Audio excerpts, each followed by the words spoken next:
ഒരു കാര്യത്തിൽ വൈക്കം നഗരസഭയിലെ ഭരണപക്ഷവും പ്രതിപക്ഷവും ഒറ്റക്കെട്ടാണ്.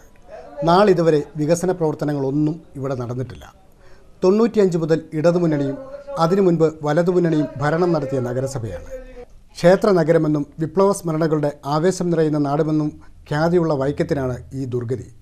ഭരണപക്ഷം നടപ്പാക്കിയ പദ്ധതികൾ പലതും തങ്ങൾ തുടങ്ങിവെച്ചതാണെന്നായിരുന്നു പ്രതിപക്ഷത്തിൻ്റെ ആരോപണം. എന്നാൽ പദ്ധതികൾ തുടങ്ങിയതും പൂർത്തീകരിച്ചതും തങ്ങളാണെന്ന് ഭരണപക്ഷം വാദിച്ചെങ്കിലും പലതും പ്രവർത്തനക്ഷമമല്ലെന്ന സ്വയം വിമർശനവും നടത്തി. 5.5 ഏക്കർ സ്ഥലത്ത് 23 ലക്ഷം രൂപ ചെലവഴിച്ച് നിർമ്മിച്ച ശ്മശാനം ഇന്നും ഉപയോഗശൂന്യമാണെന്നായിരുന്നു പ്രതിപക്ഷത്തിൻ്റെ മറ്റൊരു ആക്ഷേപം. അത് തങ്ങളുടെ കുഴപ്പമല്ല, മൃതദേഹം വരാതെ സംസ്കാരം നടക്കുമോ എന്നായിരുന്നു ഭരണപക്ഷത്തിൻ്റെ മറുപടി. നഗരസഭയുടെ മുൻ വൈസ് ചെയർമാൻ മരിച്ചിട്ട് പോലും മൃതദേഹം സംസ്കരിച്ചത് തൃപ്പൂണിത്തറയിലെ ശ്മശാനത്തിലാണെന്ന കാര്യം ചൂണ്ടിക്കാട്ടിയ പ്രതിപക്ഷം സൗകര്യങ്ങളില്ലാത്ത ശ്മശാനത്തിൽ ശവങ്ങൾ എങ്ങനെ എത്തുമെന്നായിരുന്നു മറുചോദ്യം. എല്ലാവിധമായ നിയമനടപടികളും പൂർത്തീകരിച്ചു കഴിഞ്ഞിരിക്കുന്നു.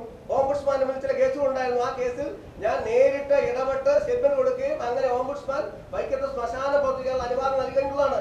പക്ഷേ ആ ശ്മശാനത്തിലേക്ക് ബോഡി കിട്ടാത്തതിന് ഞങ്ങൾ എന്ത് ചെയ്യണം? ഇപ്പോഴും ഇവിടെ കാണാം.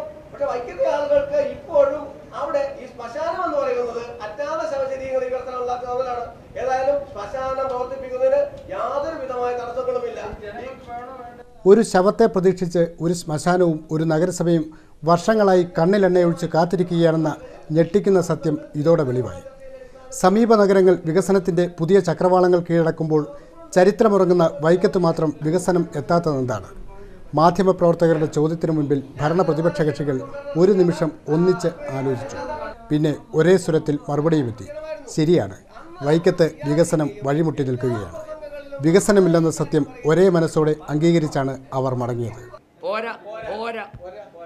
ചെയർമാൻ ഡി രഞ്ജിത് കുമാർ, പ്രതിപക്ഷ നേതാവ് Abdul Salam Rawther, standing committee chairman K P. Satheesan, councillor T Subhash എന്നിവരാണ് പരിപാടിയിൽ പങ്കെടുത്തത്.